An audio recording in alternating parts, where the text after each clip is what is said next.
Nasa 100 investors sa Cagayan de Oro City ang nabiktima ng isa pang investment scam na ginagawa online.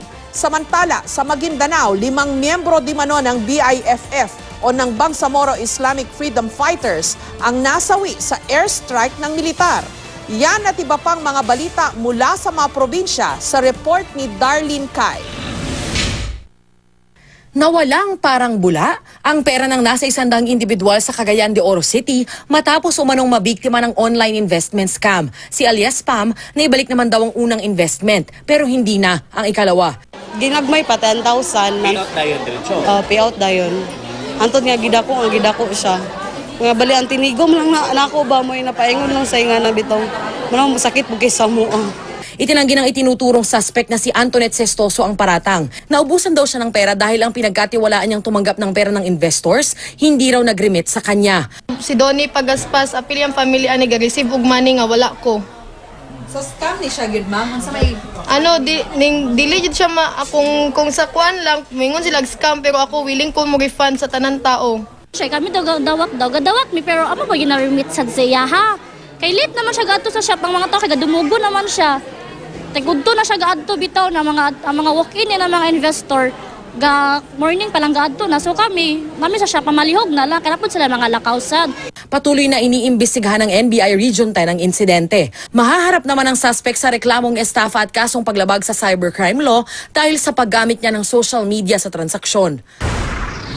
Sa Maguindanao, namatay sa airstrike ng militar ang 5 miyembro ng grupong Bangsamoro Islamic Freedom Fighters o BIFF. Mga tauhan umano sila ni Sheikh Ismail Abdul Malik alias Commander Abu Turaife. Ayon sa 6th Infantry Division ng Philippine Army, binomba ng mga air asset ng Philippine Air Force ang kuta ng BIFF sa bayan ng Sharif Saidona, Mustafa. Tumulong sa operasyon ng Field Artillery Battalion na nagpasabog ng mga kanyon. Sa gitna ng opensiba ng mga militar, lumikas ang maraming sibilyan. Muli namang nakapagtala ang FIVOX ng maliliit na pagputok ng Bulkang Mayon ngayong hapon. So kaninang mga bandang alas 3, nagkaroon tayo ng mga sunod-sunod na maliliit na pagputok o phreatic eruption ng Mayon Volcano. Unang nangyari nung bandang 3:10 ng hapon and then nasundan ulit nung 3:18 and then yung huli, ang pangatlo, 3:34 ng hapon. Yung eruption or yung ash column, umabot lang naman ng mula 500 hanggang 1 kilometer yung taas. Nananatiling nakataas ang alert level 2 sa Mayon. Bukod naman sa nararanasang matinding init, dagdag perwisyo sa mga taga Zamboanga City ang 2 oras na rotational brownout. Paliwanag ng Zamboanga City Electric Cooperative dahil ito sa mababang supply ng kuryente sa lungsod. Nakadagdag din daw sa demandang operasyon ng ilang pabrika. Kinakailangan daw nilang magpatupad ng rotational brownout kapag umaabot ang lungsod sa peak demand na 90 megawatts. At dahil nasa state of calamity ang lungsod dahil sa matinding init, bawal munang magtaas ng presyo ng petrolyo roon hanggang March 20. Sa selebrasyon naman ng Pindang Festival sa Mangaldan, Pangasinan, tampok ang iba't ibang palaro na nilahukan ng miyembro ng LGBT community.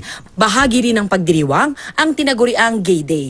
Miss Gay is not just only a competition. It is acknowledgement of our existence as members of the gay community na we are given acknowledgement, we are recognized in the community, in the society. Darlene Kai, GMA News.